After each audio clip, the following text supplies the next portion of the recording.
अस्सलामुअलैकुम। हम अराजी के एटीएम में कैसे पैसे डिपॉज़िट कर सकते हैं, तो इसका तरीका बहुत ही आसान है।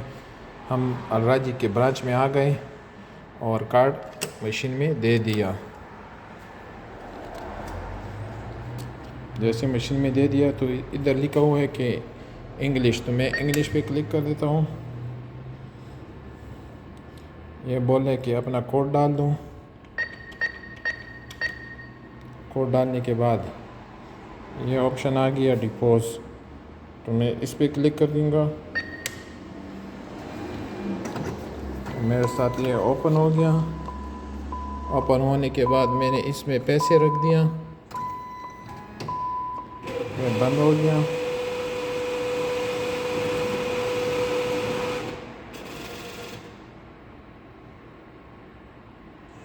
अब ये डिपॉज़िट के सामने बटन दबाना है, तो ये डिपॉज़िट कर दिया।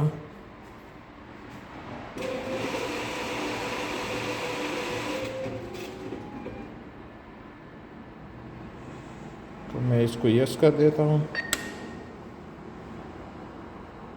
और बैलेंस चेक कर देता हूँ। तो मेरे साथ ये 200 रियाल डिपॉज़ हो गई। तो इस तरीके से आप एटीएम मशीन में पैसे डिपॉज़ कर सकते हो। ओके, शुक्रिया, अल्लाह हाफ़िज़।